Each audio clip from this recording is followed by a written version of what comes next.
बिस्मिल्लाहिर्रहमानिर्रहीम। अस्सलाम वालेकुम। शाम में हमने पिछले 24 घंटे में जो कत्लेआम देखा है, ये शाम की तारीख में ऐसा कत्लेआम नहीं देखा।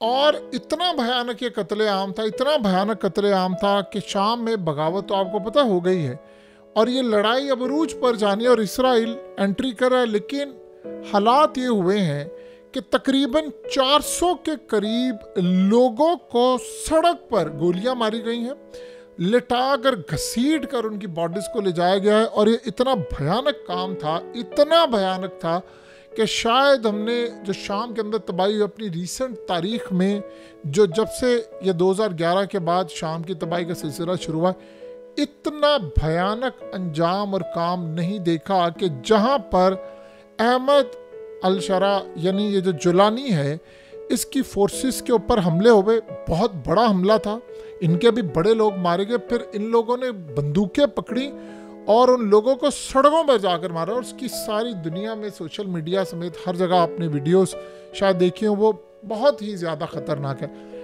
अब ये जो मामला शुरू हुआ है, इस पर तुर्की ने हंगामी इजलास बुलाया है, क्योंकि ये लड़ाई यहाँ पर ख़त्म नहीं होनी। क्योंकि इन्होंने मारा है बशारुल असद और उनके हामियों को, वो अब लेने आ रहे हैं बदला। और ये लड़ाई इतनी बड़ी होगी, इतनी बड़ी होगी कि हम लोग लड़ाई बाकी भूल जाएंगे। देखिए, मिडिल ईस्ट पूरा इस वक्त डिस्टेबलाइज की तरफ जा रहा है। जाहिर सी बात है, सऊदी अरब परेशान है, तुर्की परेशान है, ईरान बैठ कर पीछे देख रहा है कि क्या हो रहा है। और इस सूरत हाल के अंदर जो मामलात हैं, वो तुर्की इस वक्त शदीद गुस्से में है, क्योंकि इस सारी सिचुएशन के अंदर अब हर जगह पर फोर्सेस डिप्लॉय होने जा रहे। देखिए, जुलानी आया और उसने आकर ये कहा है कि हम छोड़ेंगे नहीं किसी को। आपको पता है कि अलकायदा के लोग हैं और दाइश के लोग हैं, वो उनका मारने का स्टाइल भी क्या होता है। यानी वो फिर इस बात की परवाह नहीं करते कि सड़क पर मारना है, गर्दन उतारनी, वट एवर जो भी करना, वो फिर जिस तरह आपको पता है वो करते हैं। अब बशारुल असद के जो हामी हैं, जो ख़ास तौर पर यह रेजिस्टेंस फोर्सेस हैं, उन्होंने इनको नहीं छेड़ना और उन्होंने इनको नहीं छेड़ना। ये यानी लोग समझ रहे थे, ऐसा नहीं हो रहा। सिचुएशन ये है कि उन्होंने इनको नहीं छोड़ना, इन्होंने उनको नहीं छोड़ना, और एक दूसरे पर ताबड़तोड़ गोलियां, शेल्स, इतनी लड़ाई हो रही है, इतनी लड़ाई हो रही है कि सड़कों पर अब लोगों को भून रहे हैं एक दूसरे के लोग। और जाहिर सी बात है, इक़्तिदार के अंदर जो लोग होते हैं पावरफुल, वही होते हैं। तो इस वक्त जो जुलानी के लोग हैं वो ज़्यादा पावरफुल हैं और इन लोगों ने फैसला किया है कि हमने लड़ाई करनी। अब पूरे का पूरा सीरिया जहाँ पर जुलानी की गवर्नमेंट है, वो इस वक्त हाई अलर्ट है और ये मामला हो गया है आउट ऑफ कंट्रोल। देखिए, अगर कोई ये समझ रहा है कि ये रुक जाएगा, यहाँ पर नहीं। तुर्की ने, जॉर्डन ने और हर जगह पर हंगामी इस वक्त समिट है, वो इसको रोकना चाह रहे हैं। और तुर्की की जाहिर सी बात है, फ़ौजें, उनके बारे में भी कहा गया है कि वो इस वक्त शाम में दाखिल हो चुकी हैं और वहाँ पर जो लड़ाई है वो अरूज पर जारी है। जब से बशारुल असद का यानी तख्ता उल्टा है, तब से लेकर अगर आज हम देखेंगे तो ये शाम की तारीख का बदतरीन डे था। यानी आप ये सोचें कि जब बशारुल असद की गवर्नमेंट गई तो उस वक्त तो शायद एक बंदा भी ना मारा गया हो। यानी हथियार फेंके, थोड़ी सी लड़ाई हुई थी लेकिन वो उस लेवल की नहीं थी। हथियार फेंकते जा रहे थे, पीछे हटते जा रहे थे। इस वक्त तो 300 के करीब मामलात ख़राब हो चुके हैं और कई शहरों में इस वक्त कर्फ्यू नाफिज हो चुका है और लड़ाइयाँ उरूज पर जारी हैं। दोनों जानिब से इस वक्त लड़ाइयाँ जारी है और इन पर हमला आ रहा है। ये खाना जंगी वहाँ पर शुरू हो चुकी है और बदतरीन खाना जंगी है। और इस सारी सूरत हाल के अंदर अब इसराइल ने अपनी फोर्स को हाई अलर्ट कर दिया है, अपनी ग्राउंड फोर्सेस को, अपनी एयर फोर्स को मुकम्मल तौर पर हाई अलर्ट कर दिया। आप इमेजिन करें, शाम के अंदर अगर लेट से चले, छोड़े इस बात को, हम थोड़ी देर के लिए समझ लें, इसराइल नहीं करवा रहा, फलाने, सबको पता करवा कौन रहा है। आप एक बात बताइए कि ये जो आपस की उनकी लड़ाई हो रही है, जो आपस में लोग लड़ते हैं, ये इस सारी सूरत हाल में इसराइल की फौजें किस चीज़ के लिए तैयार हैं? एंटर होने के लिए। यानी आप इनसे पूछें, ये दुनिया के बाप बने हुए हैं, जहाँ पर जॉर्डन में मसला हो, चाहे मिस्र में मसला हो, चाहे गजा में हो, फ़लस्तीन में हो, इनकी फौजें अलर्ट हो जाती हैं। अलर्ट इसलिए नहीं है कि इसराइल को बचाना है, कि जंप मारनी है और वो मारने के लिए तैयार है। इस वक्त हालात ये बता रहे हैं कि इसराइल यानी मुख्तलिफ जगहों पर जो बशारुल असद के जाने के बाद क्लैशेस शुरू होते, अब मुख्तलिफ शहरों में इस वक्त लड़ाइयाँ और क्लैशेस शुरू हो चुके हुए हैं। और ये लड़ाई यहाँ पर नहीं रुकनी। इसमें बहुत सारे जो लोग हैं वो लपेट में आने वाले हैं। और जो सबसे बढ़कर बात यह है कि जो मुखालिफ है वो कह रहे हैं कि हम जुलानी का तख्ता उलटने के लिए आ रहे हैं, अब हमने नहीं छोड़ना। तो इस सारी सूरत हाल के अंदर जहाँ जो असल में फ़िरका वारियत पूरी प्लानिंग के साथ इस वक्त बर्पा किया गया है।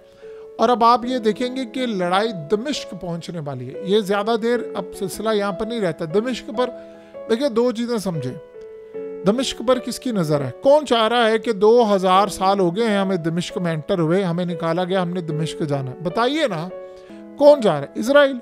अब ये दमिश्क में एंटर होने वाले हैं और दमिश्क के बॉर्डर्स इस वक्त देखिए यहाँ से लड़ाई बढ़नी है। आप ज़रा सिनेरियो समझिएगा क्या हुआ है। बज़ाहिर बहुत सारे जो लोग समझ रहे हैं कि जी वो जुलानी फलाना, जुलानी को इस्तेमाल किया इजराइल ने और इस्तेमाल करने के बाद अब उसको हटाना भी मकसूद है।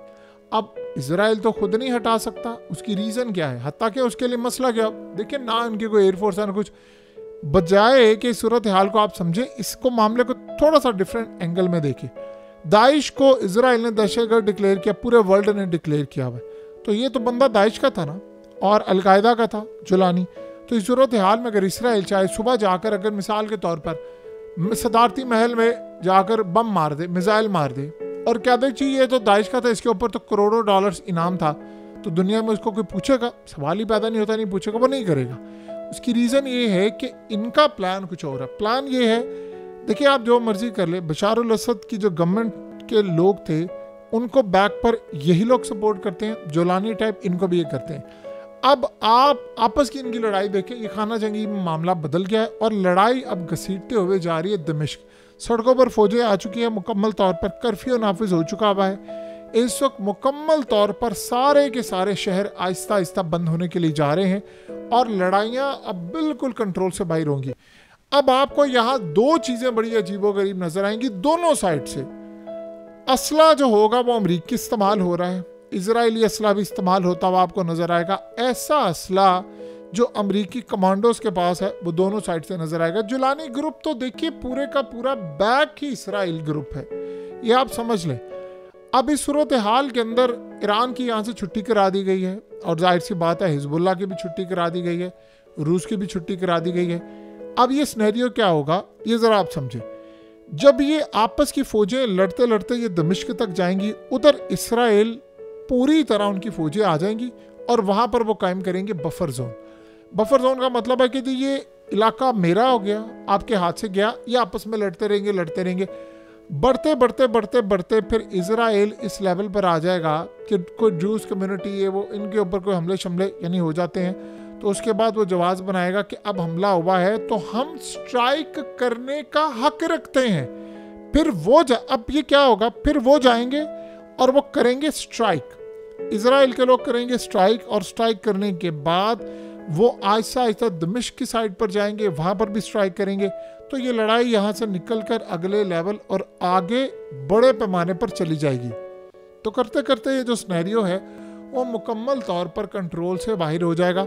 सो इस सारी सूरत हाल के अंदर हालात बिल्कुल ये बता रहे हैं कि थर्ड फोर्सेस कूद पड़ी हैं। और ये यानी आप यहाँ से अंदाज़ा करें कि जब जुलानी आया था तो बहुत सारे शाम के लोग ये सोच रहे थे कि यार हमें वापस अपने मुल्क आ जाना चाहिए कि नहीं, लेकिन थोड़ी सी भी जो समझ रखने वाले लोग हैं उनको पता है कि लड़ाई यहाँ पर नहीं रुकने वाली। और इससे भी ज़्यादा बढ़कर जो मामला है वो आपको नज़र आएगा कि जब ये शाम के इलाके बहुत सारे वो ले लेंगे, ये अर्दोगान का प्लान नहीं था, इजराइल का प्लान था और ये गया हाथ से। यही तो अलेक्जेंडर डुगिन ने कहा, उसने कहा तुर्की ये समझ रहा है कि प्लान उसका था, उसने कहा नहीं, प्लान इसराइल का था और तुर्की इस्तेमाल हुआ है, जुलानी इस्तेमाल हुआ है और सारे। उसने कहा कि आप ये देखेंगे कि सूरत हाल के अंदर इसराइल ले जाएगा शाम। अब आप ये सोचें कि अब ये जो मरहला आएगा जो आना शुरू हो चुका है, इसराइल ने इलाके टेक ओवर किए हैं, तुर्की लड़ाई करेगा इसराइल से? आप लिख कर रख ले, कभी भी ये लड़ाई नहीं करेंगे, ये मजम्मत करेंगे और उस चक्कर में मजम्मत करके वो इलाके ले जाएगा। उन्होंने इलाके लेने हैं इस चक्कर में। आपको पता है कि बशार अल असद की गवर्नमेंट गिराने के लिए 2011 से CIA कोशिश करी थी, ये रूस आया उसके बाद भी वो गिरा नहीं पाए। उन्होंने अपना ड्रीम पूरा किया है उसकी गवर्नमेंट गिराकर, हत्ता कि वो एक बदतरीन डिक्टेटर था, उसने मुखालफों पर बड़ा जुल्म किया है जो कि नहीं करना चाहिए, लेकिन उसकी गवर्नमेंट गिराने के लिए आगे आ रहे थे, तो लिहाजा उन्होंने अब गिरा दी। तो ये बात किसी और ने कही हो तो चले समझ आती है, आपको विकीलीक्स से भी मिलती है, लेकिन क्या ट्रंप ने ये बात नहीं की? उसने कहा कि दाइश क्रिएट ही हमने की है, और क्रिएट ओबामा ने, उसने कहा वो है उसका बानी, तो हमने क्रिएट की, हमने शाम के अंदर उसको भेजा और ये मामला हुआ। बहरहाल खेल इस वक्त इस लेवल पर आ गया है कि जहां पर अब दोनों लड़े हैं, लेकिन बचेगा दोनों में से कोई एक भी नहीं।